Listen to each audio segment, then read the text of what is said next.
Good morning. My name is Kinta Schott. I am an exercise and nutritional sciences PhD candidate at Arizona State University. I have a very diverse background in the application of exercise and nutritional research, helping to promote health and performance in various capacities for think anywhere from athletes to tactical populations like yourself. I'm going to talk a little bit today about how to eat with health in mind and kind of how to focus on foods with a financial constraint, focusing on healthier or better options um, to keep you guys healthy and performing well. So first, I'm going to talk a little bit about the food groups, their many benefits, and kind of what specific foods tend to be lower cost options. Then I'm going to cover the canned, fresh, or frozen food debate. We'll talk a little bit about building a budget, and then I'm going to talk over a list of tips which can be applied to help to continue to save money when grocery shopping. Finally, then we'll go over a list of resources that are available to you um, in the public as well as on base, and then where to find them and some contact information as well. All right, so there are 5 total food groups, each of which kind of provide an array of macro and micronutrients. And each of these can be kind of subcategorized into different food groups that also provide specific nutrition aspects. All right, so first we have grains. Grains provide carbohydrates, which is the number one source of energy for the human body. They also can provide fiber when consuming whole grains, which can help to reduce cholesterol levels and to help support gastrointestinal health. They also can provide vitamins, including various B vitamins, which are essential for nervous system health, and they can also help to support healthy energy levels and metabolism. As for vegetables and fruit, these do not contain cholesterol at all. Many of them provide micronutrients, including vitamin A, C, and E, as well as magnesium, zinc, phosphorus, folate, potassium, as well as fiber, which can again help to support gastrointestinal functioning and cholesterol levels. As for meat and meat substitutes, these provide protein, which is the building block for muscle and other tissues in the body. Um, Protein also can help to support healing, including muscular healing, lacerations, any type of cuts and wounds. They also provide nutrients depending upon what type of protein is consumed. So, for example, many fish contain the anti inflammatory omega 3 fatty acids, and red meat, on the other hand, contains high levels of iron. As for dairy and dairy substitutes, they provide a wide range of micronutrients, like some of those that are listed at the top here. They can also provide an additional source of protein for those who choose not to consume meat or animal products. It is important to note that if you're choosing to consume dairy substitutes, that you're choosing to find the fortified versions, as some of these products might not contain as many of the necessary vitamins that dairy products do. All right, so now we're going to go over some of the lower cost options for each of these categories. So we have things like cereal grains, which are wheat, oats, rice, corn, barley, sorghum, rye, and millet.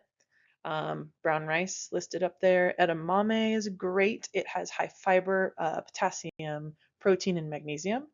Pasta is always a great option. Canned vegetables or beans, great options. And then quinoa. Quinoa has high levels of vitamin B6, folate, vitamin E, and it is also a complete protein. So with produce, lower cost options are typically going to depend upon the season. But for most of the US, these vegetables specifically are typically easy to come by and are tending to be at the lower cost price point. So we've got broccoli, spinach, russet potatoes, sweet potatoes, carrots, and butternut squash. These are great options to include, all of which can be purchased frozen, fresh, or canned. So all of those options are great. But again, depending on the season, looking at fresh options, it's always going to vary depending on the season. All right, so much like vegetables, fruits are also going to vary depending upon their season. But typically, lower cost options for fruits are going to be the big three, right? Apples, bananas, and oranges. We also have a great option through getting frozen berries and canned fruits. And then we get into the sale produce. So, sale produce can be considered both fruits and vegetables. If you notice, there's always,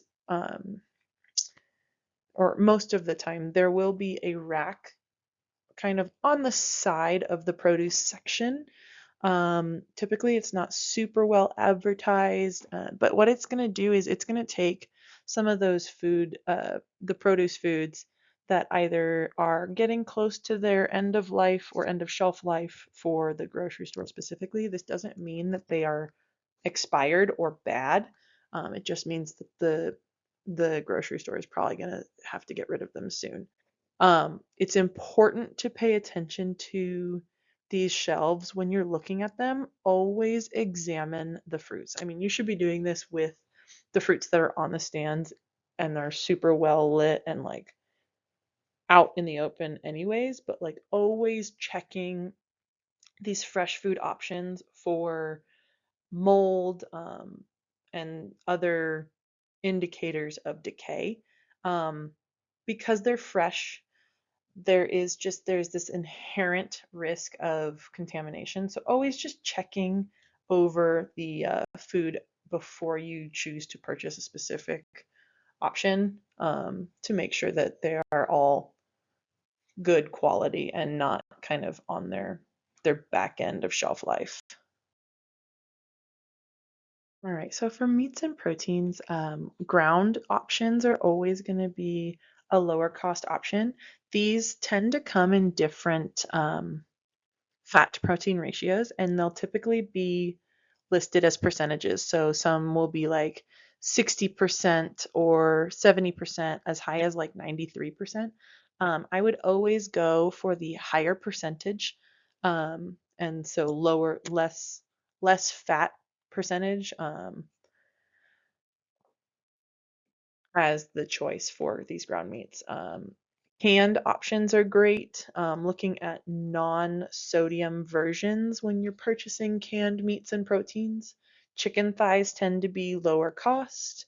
You can always go into the dairy products. Again, protein, some dairy products provide a great source of protein.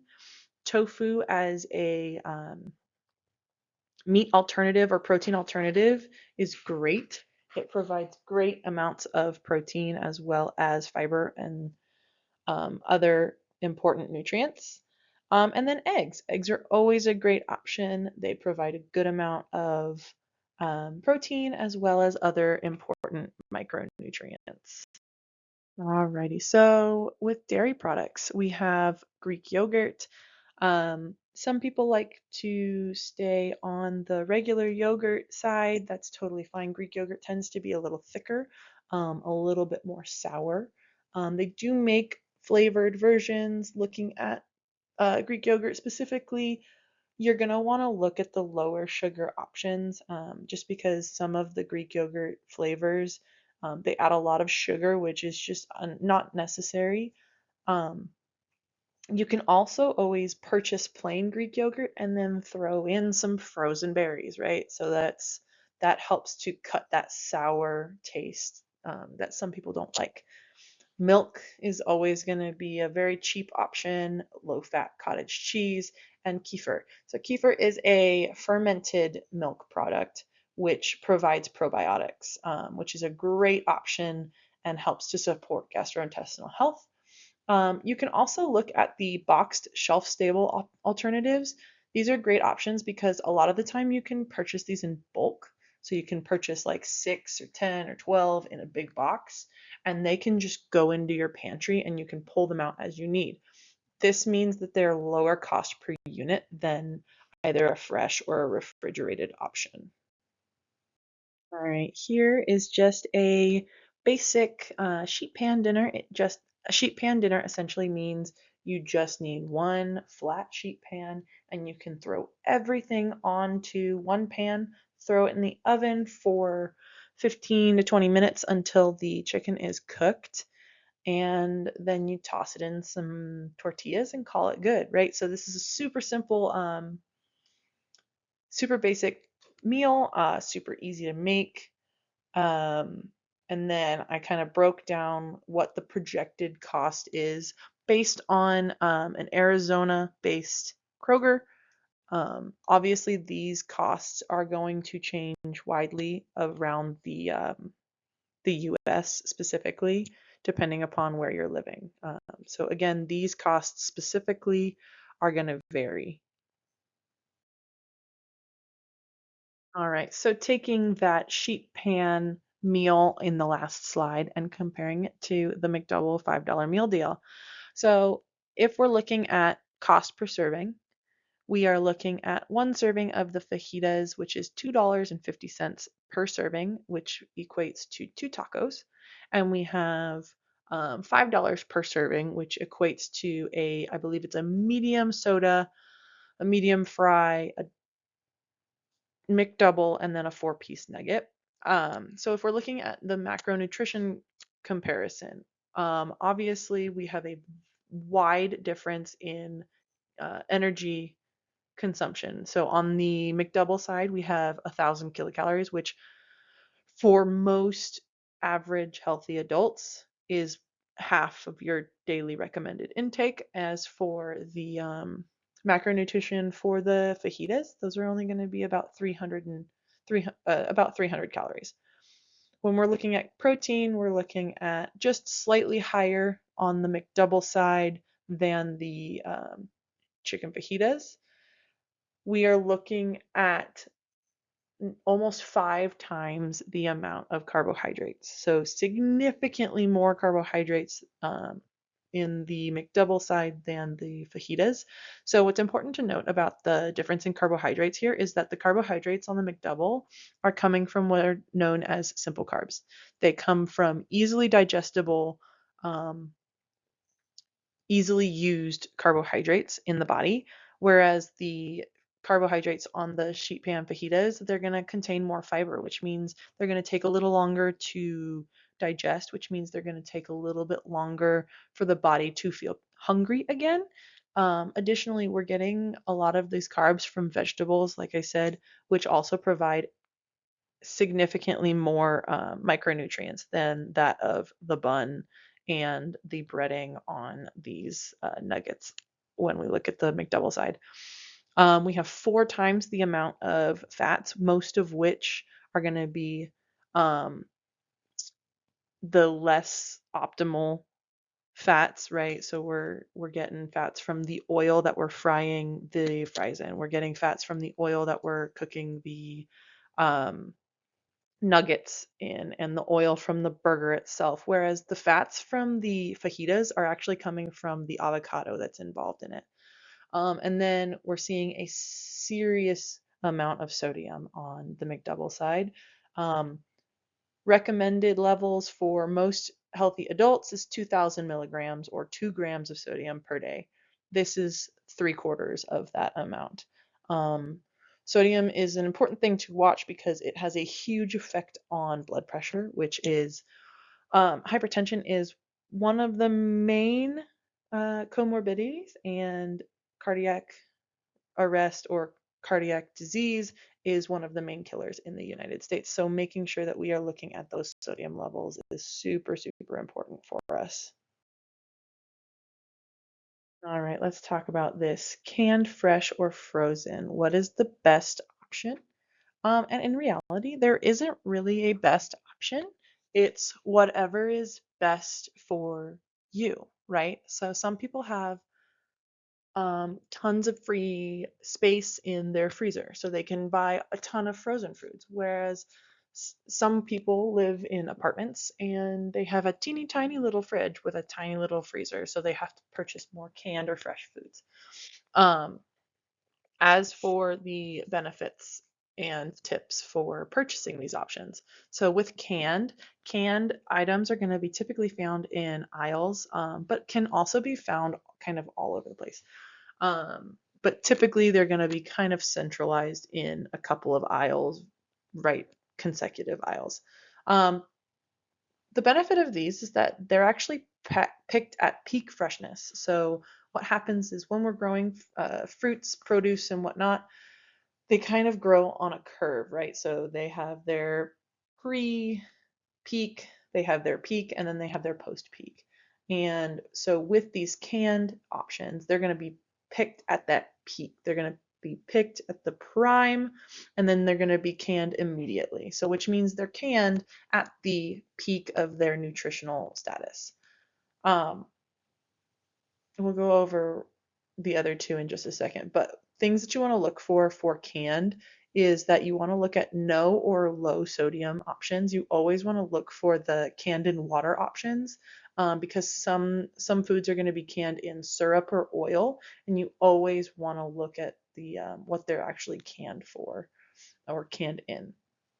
As for fresh foods, so remember that bell curve. Um, they're gonna be picked in their pre peak freshness. So they have to be picked before they peak because it takes time, right, from the field to the truck to the grocery store, right? So it takes time. And so that time is what gives them the ability to grow into their peak. Um, they're going to be found in the produce section, right? Typically that's going to be in the front or on the sides of the grocery store. These are going to have the shortest shelf life. And a lot of these options actually can be frozen by you if you don't use them in time, which is also a great option. Um, and typically they are going to be a little bit higher cost per unit than the frozen or canned. As for the frozen section, the frozen section or the frozen items are going to be found in the frozen section, right? They're going to be found in the big freezers.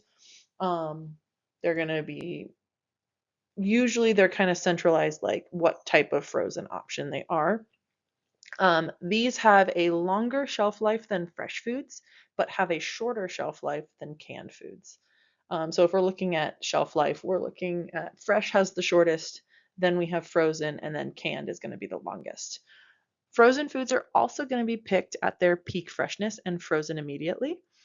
And a lot of these options can be defrosted and eaten as you would with a fresh fruit or vegetable. Um, when you're looking at these frozen options, you're always going to want to look at the what's added, because especially with fruits, a lot of them are going to have added sweeteners.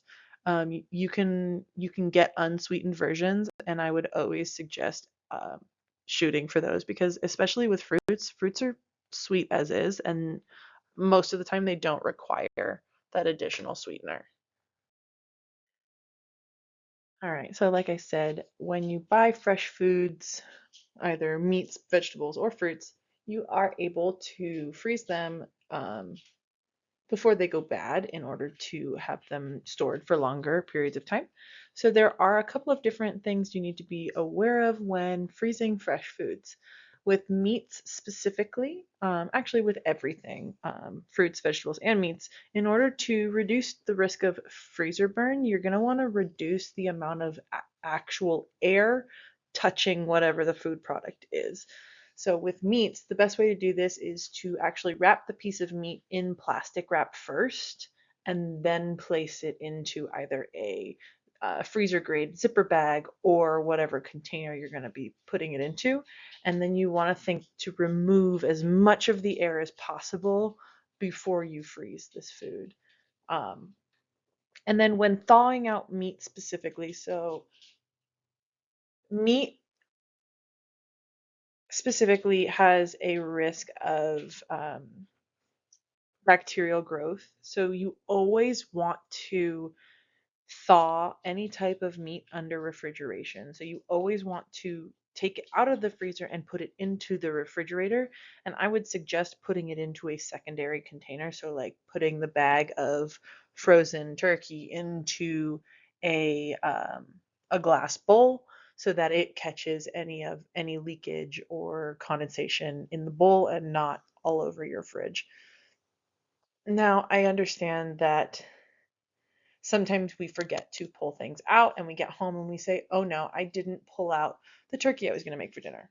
So now I'm having to pull out this turkey or and defrost it super fast or order food. So a method for defrosting meats quickly rather than leaving them out on the counter to defrost, what you can do is place it into a secondary container once again and run water over it. Now, you want to make sure that this water is constantly running, um, so that we are constantly replacing the water that is touching whatever meat it is. What we don't want to do is put the meat into a bowl and fill the bowl with water and just let it sit. That is a breeding ground for bacteria. Okay. So as for vegetables and fruits, you can kind of follow the same process, but most vegetables are going to be needing to be blanched before freezing. So blanching, essentially what you'll do is you will boil the water. You'll boil a big pot of water, and then you will chop up your vegetables into about inch by inch cubes. And what you'll want to do is you'll want to place those vegetables into the boiling water for about 3 minutes and then remove them from that boiling water and straight immediately into an ice bath. Once you blanch these vegetables, what you'll do is you'll put it into a freezer grade zipper bag, leaving about 1 inch at the top. The reason that you want to leave an inch at the top is because vegetables contain high levels of water, and when water freezes, it expands, so that 1 inch at the top will allow for any expansion during the freezing process. As for fruits, you always want to rinse and dry all fruits before you freeze them. Now, any type of fruit that you think you're going to want to be cut or use in like a smoothie. So, for example, I like to use bananas as an example. Um, if you freeze a whole banana, first of all, you should peel it first. But if you freeze a whole banana and then you want to use that frozen banana in, let's say, a smoothie, you can't put that whole frozen banana into a smoothie because you're going to break your blender, right? But if you cut the banana up and then freeze it so that it's little chunks of banana rather than the whole banana, that's going to make it a lot easier. Um, for the adding small amounts of ascorbic acid is literally just vitamin C. And this can help to reduce the browning of fruits if you're concerned about coloring. So the coloring is just that, it's coloring. It shouldn't affect taste or the nutrition of it. And same as vegetables, you always want to leave an inch at the top because fruits, just like vegetables, have a lot of water in them. All right, so storing fresh foods in the freezer or in the refrigerator, you always need to be checking your food for mold prior to freezing. So always check your produce before you freeze it to make sure there's no mold in the before you stick it in the freezer. If you know that you are going to not finish everything that you've purchased, you want to make sure that you're freezing it as soon as possible. Like I said earlier, fresh produce is picked so that it peaks by the time that it gets to the store. That means that when you get it, it is at peak or just after peak. So you're going to want to freeze it as soon as possible to keep it as fresh as possible. Like I said in the last slide, you always want to remove as much air as possible. That's just going to help to reduce the risk of freezer burn. And then you always want to label your bags or containers that you're freezing things in with the date that you put it into the freezer.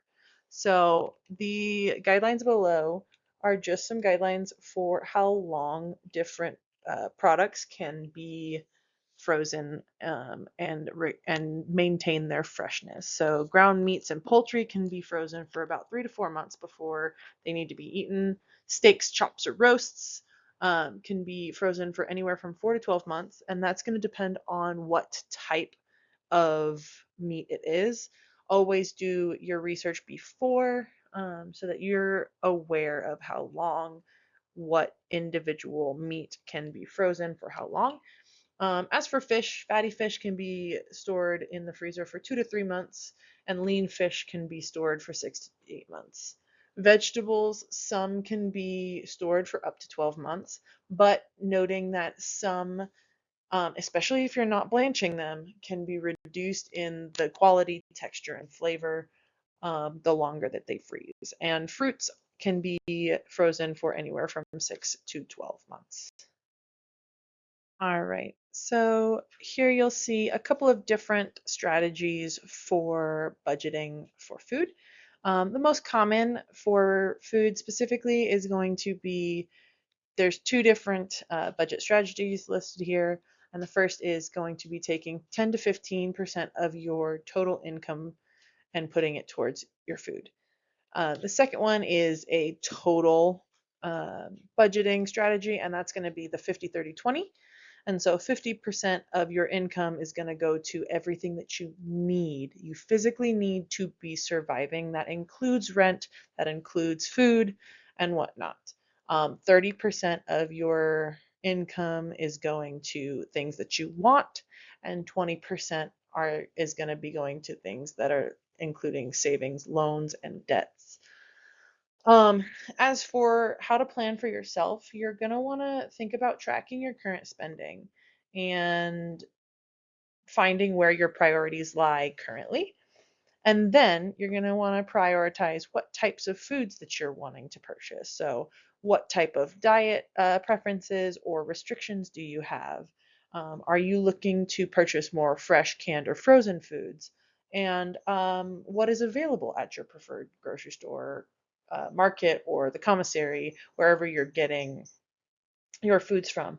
And then there is actually many resources for you guys provided through the Defense Commissary Agency, or DECA, and that's going to be at this URL listed below. And then there are also two different budget calculators on the right side of this slide for your use. They kind of can help you calculate what different needs can be and how we can budget our income to support you as a whole. All right. So the next couple slides are just some tips and tricks on how to save money on your food purchases. So the first one I feel like is fairly well understood. Cooking at home instead of eating out is almost always going to be the better option, as dining out increases the price per meal significantly because you get things like tax, you get things like overhead from creating the workers' payments, right? You also get things like tips. And then number two is going to be allocating a percentage of your income that works for you specifically and your family. Um, like I said in the last slide, taking the time to budget out what works for you is a great way to better budget for purchasing healthy foods and prioritizing what you're wanting as a individual or a family. Number three is going to be taking a fridge and pantry inventory. So taking a look at what's already in your pantry before you create your grocery list and before you um, go to the grocery store. Because I mean, I've done it. I'm sure some of you listening have done it. You go to the grocery store knowing that on this day we're going to be making burgers, so we need ketchup. I don't remember if there's ketchup in the fridge. So I buy a thing of ketchup.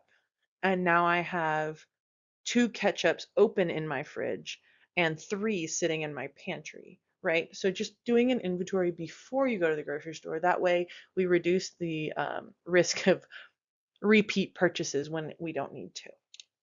Number four is going to be planning out your meals for the week or doing a sort of meal prep recipe design based on the weekly deals. So taking a look at your local grocer's coupon book. This is going to help to decrease the overall spending by choosing foods that might have reduced prices. So let's say on Monday you want to make tacos, but you don't know if you want to do beef tacos or turkey tacos. And you look at the coupon book and you see, oh, turkey is $1 less per pound than the beef. So I'm going to go with the turkey. Number 5 is going to be eat before you go to the grocery store. So there is actually peer-reviewed research that shows that hungry shoppers tend to purchase and spend more in the grocery store than those who have eaten before going. Um, Number 6 is going to be anything that's shelf stable or non-perishable. So canned items are great. A great example of this is don't be afraid to purchase wholesale. Costco and Sam's Club are great options for this because you're able to buy things that you go through either quickly or are able to sit on the shelf for longer periods of time at a cheaper price per unit. Number 7 is going to be creating your own snack packs. So I don't know if you've seen these, but like the little snack packs that have like cheese cubes, grapes, nuts, and seeds and things, right? Or like hummus and vegetables. So you can create your own by purchasing a larger container of, let's say, hummus, and then scooping out your serving into either a small reusable container and throwing some carrots in a bag. There's your snack pack.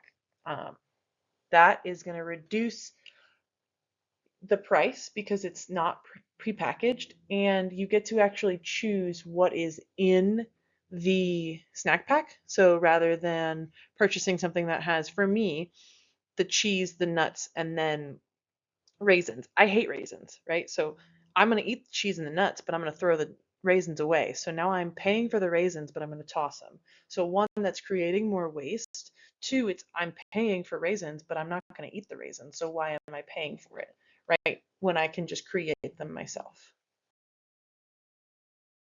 All right, continuing on with the tips and tricks. So number 10 is going to be purchasing generic or store brand items over the name brand. So most generic brands are going to be almost exact or nearly identical to their name brand counterparts. Number 11, browsing over the sale sections. So like I said, with the sale produce, um, sometimes they have some produce that you're going to want in that sale produce, just on they're not as pretty or they're on their back end, right? With the sale uh, sections for the food items, prepackaged food items especially, a lot of these items are because, let's say, a stalker in the middle of them stocking dropped a can of beans and now the can has a dent in it. That item oftentimes is going to get removed from the general sale item or the general like aisles because it's not as pretty, and they're going to put it in the sale items. Um,